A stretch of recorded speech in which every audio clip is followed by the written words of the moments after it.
they execute. They made fundamental mistakes around minute 22 last game. If they do it again, we'll probably see Secret win. I hope to see Fly the Moon. That's the nature of playing against Secret. No, though, exactly. Right? You have to. So hard. It's that pressure and that need to try and make too many moves. Yep. And if Fly the Moon can just, step it back one step, I think their draft allows them to take this type of game. It should be pretty exciting to see if Fly to the Moon can actually Fly to the Moon or Fly to Moon. Can't say the don't forget, kids.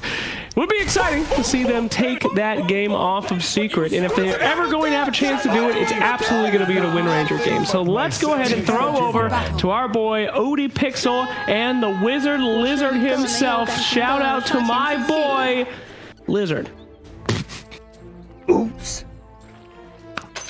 Thank you, Snacks. Yes, game 2 of Fly to Moon versus Secret. Lizard, what do we reckon this time round? We saw last game, Fly to Moon were able to come off with a pretty confident-looking start against Secret. Look at these drafts. Have they got the potential to do the same here? Is this another game where Fly to Moon could give Secret at least a good run for their money in the laning stage? Most certainly they have chances on Fly to Moon. Definitely. Okay. 100%. What'd you like about their lineup this time? I'm just waiting to see how their lanes are gonna go again, if they're going to come out on top or not, because for me it looks like Secret, they're practicing a little bit, and there you go. My sadness that you're gone. Nisha is playing Slardar. Alrighty, the mid Slardar. Now, do you think this decision has been made in response to the mid duo? Almost certainly. Yeah. Slardar. Holy moly! There is nothing that can stop this man!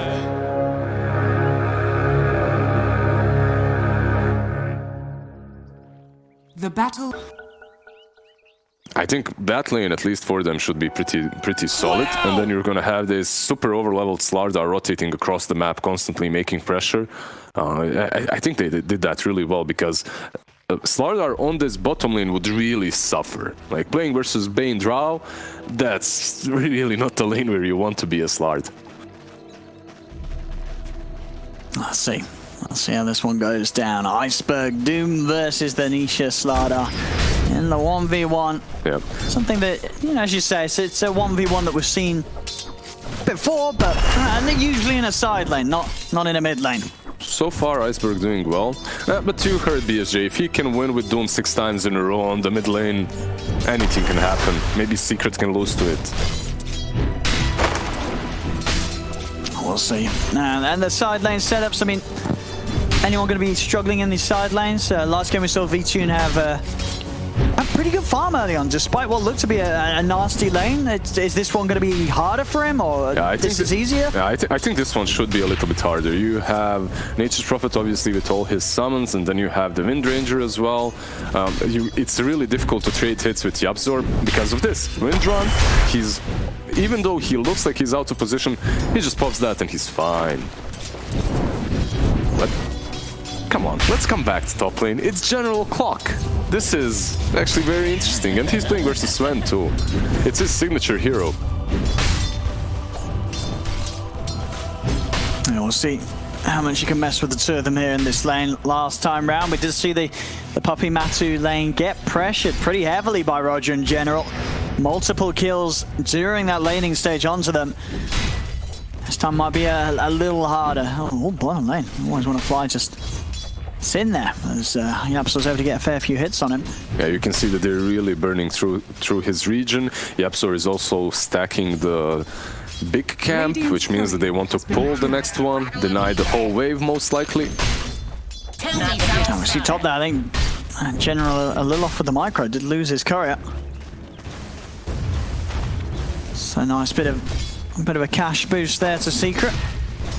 And top lane Matu having no trouble here with the farm.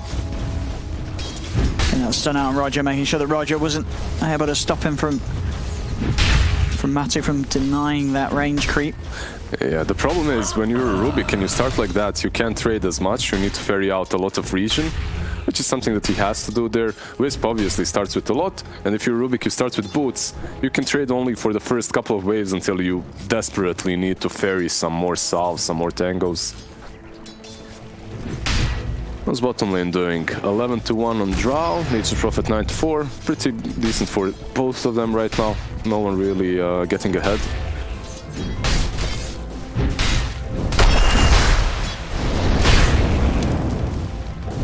mid. I mean, I guess as Nisha, you can punch quite hard into the Doom, and yeah, he's gonna go for this Nisha. No, doesn't feel that he's got that last bit of punch with Iceberg having the Scorched Earth. Yeah, but Nisha has a salve. Iceberg doesn't. He does have some more regen from Devour, but it got nerfed as well in the last patch, so he will struggle a little bit in the next wave. I believe Nisha also with a mango ready to pop if he sees there's an opportunity to drop another crush. See bottom lane, always want to fly, getting rather aggressive there onto Zai. It's going to take quite the punch back in return. Power shot will connect, but always want to fly. It's fine. Did also have that Fairy Fire to pop just in case. And it looks like he will be... What? I mean, I can only imagine he wanted to die there. I mean, there's no way you move like that unless you did want to die, so I guess he felt that it was... Always wanna die. It's in the name. I mean, I don't know what that was. I mean, I guess he just wanted the trip to base, but is that worth it, or do you take the time walking? I mean, as mid lane, this will get the kill for Nisha. I'm quite certain there are better ways to die. Yes, there's better ways to get back to base. Than to feed yourself to the enemy heroes. Yeah. There's definitely better ways. Interesting. No mana. No HP, he just runs into Yap. Yeah. Interesting, very interesting. Very peculiar, I'd like to put it. Yeah, well, Secret, they're up 3k here before the 5-minute mark, so I think if there are any questions... Whoa, he's on a cliff! He's on a cliff, ladies and gentlemen, and he's off the cliff. Because General wanted to go for the bounty. Oh, he's away! It's got... Did he? Oh, he actually lives. He is away, Puppey. Gets out of there. They couldn't quite get it. Roger's still hunting. He's got a Fade Bolt. Bam! Gets the kill. Roger. Now with the body blocks, keeping him in range of General, but the war cry's got the move speed to break it away. It's also picked up the treads now, Matu, so got a pretty hefty punch to kick back on them. So they get Puppey. Yeah, it's not really easy to kill the Sven there. The thing is, in the laning stage itself, you can pressure him with Clock Rubik, but later on, what's so important is you can constantly control him with the Clockwork. That's where this hero really shines versus Sven. And that's where I think General might have the most impact in the game. Oh, bottom. No, he's been blocked in. No. Oh, the body blocks here from Zion is Treants. And Nisha is coming with this rotation. V-Tune's going to make the smart move to get straight out of there as Nisha was swimming through the trees looking for an opportunity to get on top of this drought. So he did TP to the tier 2, so he's actually going back to the bottom lane to defend it a little bit. And we'll see. Yep, so I'll head over to the mid. He's going to pick up some levels. They're going to drop down the Doom on Nisha. Sprout onto Iceberg, but he's able to quickly break his way out of it. And with Always Want to Fly and V-Tune, they'll have the damage to get this kill. Unless I can find the deny, he's going to try, but he won't be able to do it. Iceberg comes in with a hard-hitting crit to get that kill, as they'll be able to punish Nisha for trying to make that play down here. So. Yeah, really good play by Iceberg. Also really good play by V-Tune, that he TPs to the tier 2, then runs to the tier 1. That's unexpected. You usually expect him to have ported somewhere and he continues farming, let's say top or in the jungle. So they catch Nisha off guard like that. Also surprising that Doom lost the mid lane even though he found a wolf early on. It's like that and Ogre Magi. Is it called Ogre Magi? The blue ogre. What's the name? Is it just like Frost Magi? Frost Ogres. Ogre Magi is the hero. You can't hit the hero. Dire are scanning. But in any case, the ice armor one, like it's that or the wolf. If you find it, you should win any lane. But Slardar is just so difficult to deal with. We've seen from Matu this game go over the Midas build up. That's pretty solid. When you get the ring together with the Wisp. Just going to make good timing on that Midas as well with the free fun that they're having. They're taking early towers as well. They're Secret bottom lane. Nisha and Zai. Tier 1 away from Fly to Moon here at the 7-minute mark. Also, you have to notice how the Slardar is playing. If you play it mid, you have to really think about the items that he's buying. He bought Windlace, he also bought an Orb of Venom. These small items allow you to actually play the map. These small items give you kill potential. Oh, and in fact, Nisha says, well, we're not interested in Always Wanna Fly. We're going to go straight towards V-Tune. Yapzor comes in, able to take the Nightmare off Nisha, but it's a little too close to the tower now. The TPM will be cancelled, but it was enough to stop Secret from pushing in any further onto the Drow. Yapzor also missed that shackle shot. But he can go. Oh, and there's that setup. We're going to see this a few times this game, I feel. V-Tune is going to try and run himself away, but again, the little bit of control that is there, as well as Yapzor getting the courier. Iceberg's going to come in, as well as Roger. They're going to see if they can bring some members down to Secret in return. Lash out onto Iceberg. Puppey bringing in Matilda Man. They've got the number for now, Secret, as they go in with the stun onto Iceberg. Nisha takes out Always Wanna Fly. It's 3 dead. Roger's got to hide in the trees. The lanes of Secret went so well that both of their supports are already level 6. Like 8 minutes in, Puppey had level 6, Yapzor had level 6. Of course you're gonna make plays when Roger was level 4 at the time. He just got 5. Oh, this is some fast plays coming out for Secret. And this Nature's Prophet IO lineup, the backup is always gonna be there globally. Yeah, that's something that Secret loves to do quite a lot as well, right? They, like in that last game, they had Wisp, but they also had Underlord. This game you have Wisp, but you also have Nature's Prophet. Global presence makes a team that's really solid strategically even stronger. Mid lane Secret is keeping the pressure on these early towers. Already taken the tier 1 on the bottom lane. Perhaps will not pressure the tier 1 mid that hard, because minute 10 is about to come. This Bane or this Rubik will get their level 6. Clock can rotate and you don't have relocate, right? So you can chill, you can go take those bounties instead. Yeah, General will be able to make sure they grab these two.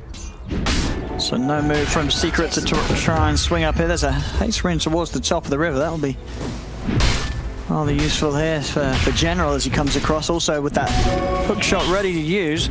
So if he wants to try and go for something in the jungle, he's going to go in. There's quite a few members of Secret here, though. Who do you go for? Just a bit of a scout from General. He's in and he's out. You can't really kill the Nature's Prophet there. Nisha is too tanky. And yeah, they said during the draft panel that Clockwork is good versus Nature's Prophet. It goes both ways, because you can use that Sprout to actually get yourself out of cogs, and those little pesky treants just eat up the battery assault.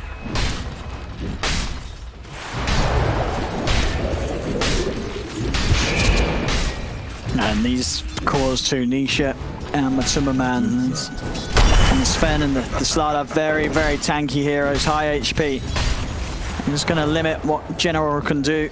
It's really not a game in which this Clockwork has a lot of kill potential, but the controlling potential versus the Sven is there. And that's his major job. That's his main job. Oh, they're going to try and go in with the smoke. It's just the two of them making this play.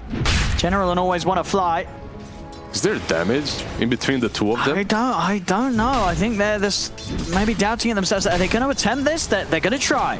The grip with the battery assault. The Puppey, he's got to relocate. And that's... A what? I mean, they clearly saw the two of them there. That's never going to work against an IO. Unless you're going on the IO itself. And now Always Wanna Fly will die for that attempt. And I mean, if that's the kind of moves they're going to make, I don't know how much of a chance they're going to stand in this game. Wait, what? Why would you play like that? You had a hookshot, like you could interrupt the channeling of Relocate if you wanted to. But if you don't really want to, you don't grip the Sven then. You don't waste your big ultimate from Bane and Bane's life himself. No. Maybe some miscommunication, you know, one of them saying go, one of them doesn't really want to, and then there's suddenly... Oh, someone's made the move, you come in with the backup, and it falls flat on your face. Mid lane, tower's gone down. Secret now, 5k lead here at the 12-minute mark, and 2 tier 1s taken away, whilst managing to maintain all of their towers right now, Secret. And remember, this game isn't a free Drow Ranger game. I know Drow is extremely strong right now, but this Sven eventually, once he gets that Aghanims, let's say Midas Echo Aghanims, he gets on top of you so easily, you're just gone, like you just said. And he's farming away, he's on top of the network charts, he's above Doom, mid lane Doom by 2k. That means his game is extremely good. Getting some stacks here, Secret. Maximizing that farm on Matu. And these stacks will pretty much give him the full S and Y. This is incredibly beefy Sven, ready to come running into the fight. So always want to fly, just trying to find some levels up top here. Fiend's grip back up in a few seconds. Secret with the smoke, seeing if anyone pokes their head out onto towards this creep wave. V-Tune would be a nice grab, but he's got Roger by his side. They are still smoked, so they could go. They're gonna run straight towards him, Yapso. Going for the little shackle. V-Tune tries to push him back, but there's the relocate coming in. Puppey brings in Matu. The turn over towards Roger again. Zai with the body blocks, keeping Roger in range of Nisha. As Roger will fall, Matu's able to kill off Always Wanna Fly. This game 2's getting a little bloody. 12-2, 6k lead. Yeah. You might have had a shot in the early game of game 1, but this game seems very hard now for Flight to Moon to get any portion of this game looking good for them. They're falling behind rapidly. Yeah, the first game, that's how it looks like when you are winning laning stage versus Secret. This is how it looks like when you don't even do that, when you don't even have a good laning stage. They just outmaneuver you so hard. Like that top lane play, that's all because of that preemptive smoke plus the ward on the cliff. Gives away info where Roger is, where V-Tune is, then you can reload all you want because you know where they are. Vessel on Doom. I have seen this, like from many Doom players that go mid. Sure, because I guess someone you do kind of need someone to get it against the Aya. But in general, he's going for a Midas on the clock. All right. General is already one step ahead. He's looking into the future. He's looking at the next series. Yeah. He's accumulating gold for the next series. Done. I'm just buying a Midas, AFK. He's turned the comms off. I Midas, I AFK. He's done. Meanwhile, Nisha, he's building an Aghanim. It's not even a Blink Dagger. He's just becoming tankier and tankier by the minute. Structures are fortified. Getting incredibly beefy. Yeah, that once he has that axe, as long as he's able to get the puddle down, this is no longer a Doom target, really. You're ever going to feel good for going for, as he's going to just sit there in his puddle and heal up. He won't even tick down.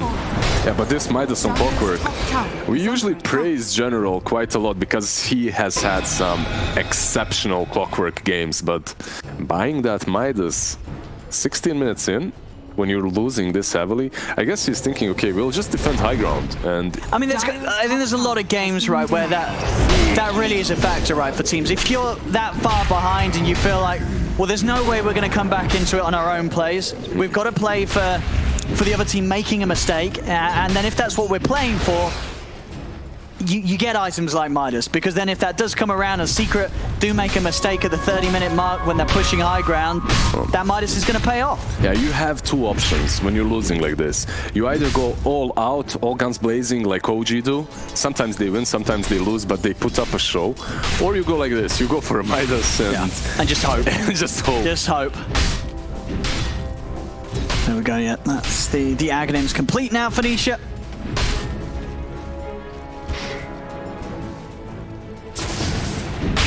Let's see where they'll head off next, Iceberg.